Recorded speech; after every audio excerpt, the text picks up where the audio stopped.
Bapak, Ibu, Saudara-saudari, Bro and Sis yang terkasih. Salam sehat, salam sukacita. Selamat berjumpa kembali dengan Indarno dalam RHPS. Hari ini Jumat 12 Agustus tahun 2022. Renungan harian pembawa sukacita ini dengan tema tidak ada kata cerai bagi perkawinan. Sabda Tuhan pada hari ini diambil dari Injil Matius pasal 19 ayat 3 sampai dengan 12. Saya tertarik pada ayat 5 dan 6. Dan ia bersabda, sebab itu pria akan meninggalkan ayah dan ibunya dan bersatu dengan istrinya, sehingga keduanya itu menjadi satu daging. Demikianlah mereka itu bukan lagi dua, melainkan satu. Karena itu, apa yang telah dipersatukan Allah tidak boleh diceraikan oleh manusia. Bapak Ibu yang kami hormati, Bro and Sis yang terkasih dalam Kristus, kalau kita simak Injil Matius pasal 19 ayat 6, demikianlah mereka itu bukan lagi dua, melainkan satu. Karena itu, apa yang telah dipersatukan Allah tidak boleh diceraikan manusia. Itu artinya tidak ada kata cerai dalam perkawinan. Masih banyak orang yang sulit setia. Sebetulnya kalau kita renungkan dalam kitab suci Perjanjian Lama tentang kesetiaan Tuhan kepada Yerusalem, itu adalah contoh bagi hidup perkawinan. Meskipun Tuhan sering diduakan oleh Yerusalem, Tuhan tetap ingin bersama Yerusalem dan menepati janji setianya. Ini sangat relevan dengan sabda Yesus tadi pada Matius pasal 19 ayat 6. Oleh karena itu, untuk mengawali hidup berkeluarga harus punya yang namanya mimpi yang indah. Cinta itu bukanlah bagaimana kita dapat mencintai, menyayangi, dan menerima yang tidak sempurna dan membuatnya sempurna di mata kita.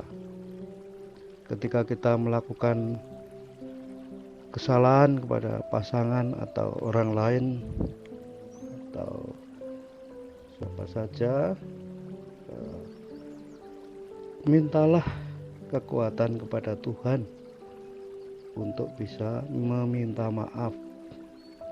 Namun sebaliknya, manakala pasangan kita yang berbuat kesalahan, kita juga mintalah kekuatan kepada Tuhan untuk bisa mengampuni kesalahan itu.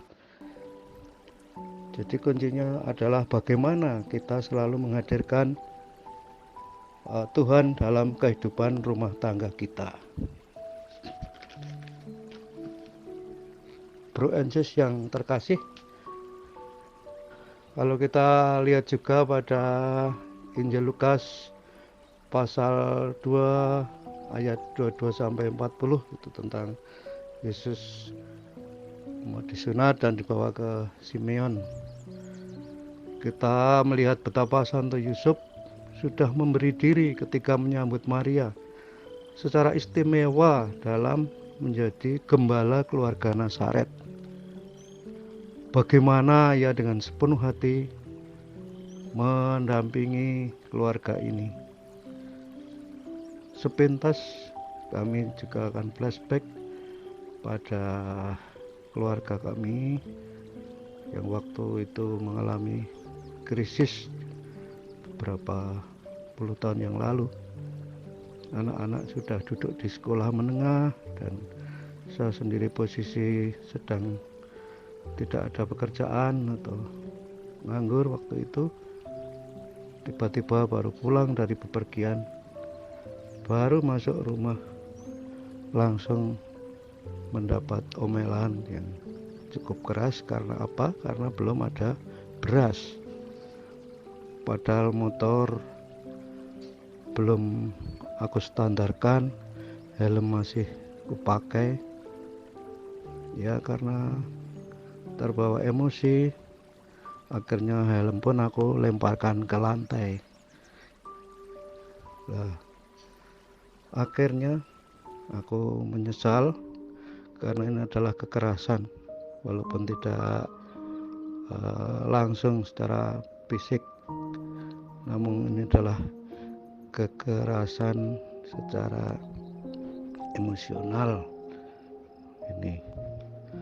Namun apa karena Tuhan masih berada di tengah-tengah keluarga kami, aku pun sadar dan emosi pun menjadi reda dan akhirnya bisa rukun, bisa baik kembali, ya, akhirnya damai dalam keluarga. Ini sebagai bahan refleksi untuk saat ini. Sejauh mana kita menyediakan hidup kita bagi Allah? Apakah sakramen perkawinan yang sudah diterimakan, yang sudah saling menerimakan di gereja itu sudah memperlihatkan persembahan kita untuk ikut bakti kepada Allah? Lah untuk itu marilah kita mohon pencerahan Roh Kudus untuk memenuhi hati kita dengan bara cinta ilahi dalam mempersilahkan Allah menyambut persembahan diri kita. Marilah renungan ini kita akhiri dengan doa. Dalam nama Bapa dan Putra dan Roh Kudus. Amin. Ya Bapa, sumber segala kasih yang maha bijaksana, Engkau sudah menerimakan sakramen perkawinan kepada kami untuk membentuk keluarga yang bakti, damai, sejahtera, dan penuh kasih. Utuslah Roh Kudus-Mu ya Tuhan untuk selalu memberi pencerahan, membimbing keluarga kami sehingga persembahan hidup keluarga kami pantas di hadapan-Mu. Semua ini kami mohon dengan perantaraan Kristus Tuhan kami. Kemuliaan kepada Bapa dan Putra dan Roh Kudus, seperti pada permulaan, sekarang, selalu, dan sepanjang segala abad. Amin. Dalam nama Bapa dan Putra dan Roh Kudus. Amin. Salam sukacita.